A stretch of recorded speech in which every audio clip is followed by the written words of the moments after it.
Hello everybody, how are you? I'm happy to see you. I have something different today. I have this giant book. See how big it is? I'm not going to read the whole book. This is a book of poems. And the poem I'm going to read you today is one that my father used to read to me when I was a little girl. And it doesn't have any pictures, so you'll have to use your imagination. If you want, you can close your eyes while I read it. It's a story, the poem about a little girl who has some very interesting pets. This is what it looks like. So I won't hold it up for you to see the pictures. I'll hold it down so I can see the book. It's called The Tale of Custard the Dragon, and the poet who wrote it is named Ogden Nash. Ready? Belinda lived in a little white house with a little black kitten and a little gray mouse and a little yellow dog and a little red wagon and a realio, trulio, cowardly dragon. Now, the name of the little black kitten was Ink, and the little gray mouse, she called her Blink, and the little yellow dog was sharp as mustard, but the dragon was a coward, and she called him Custard.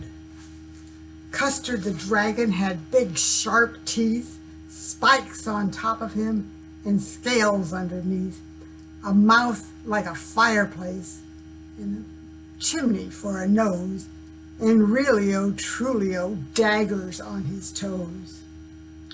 Belinda was as brave as a barrel full of bears, and Ink and Blink chased lions down the stairs.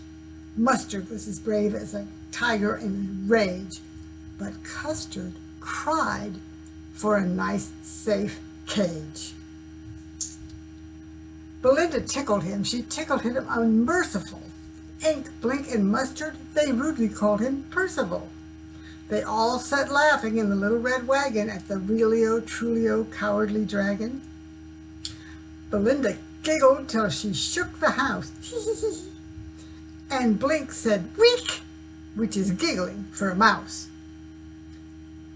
Ink and Blink and Mustard rudely asked his age when Custard cried for a nice, safe cage.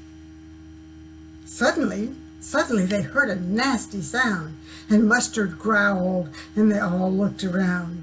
"Me-ouch!" cried Ink, and "Ooh!" cried Belinda, for there was a pirate climbing in the window. A pistol in his left hand, a pistol in his right, and in his teeth he held a cutlass bright.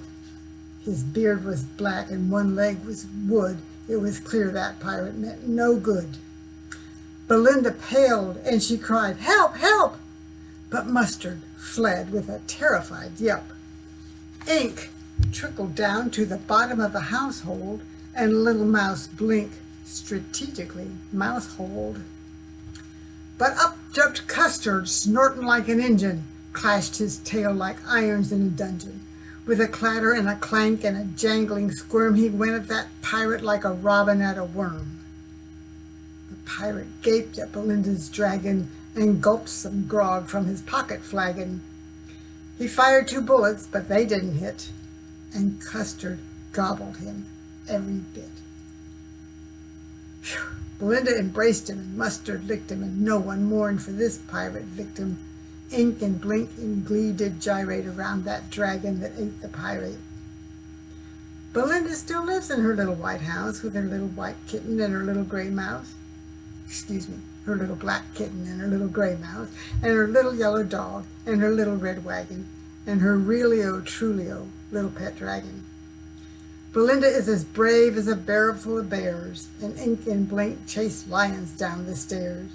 Mustard is as brave as a tiger in a rage, but Custard keeps crying for a nice, safe cage. The end. Might be a little bit scary, but you know it's all pretend, right? There aren't any dragons, and pirates don't climb in windows. It's just a pretend. But it rhymes pretty good, and it's kind of funny to think about a dragon who's afraid. It's all for fun. Thank you for joining me today. I hope you had a good time. Call your friends, text your friends, FaceTime your friends, and tell them Connie ODS reads and she loves children. Throw me a kiss. Mwah! Caught it right there. Thank you very much. Bye.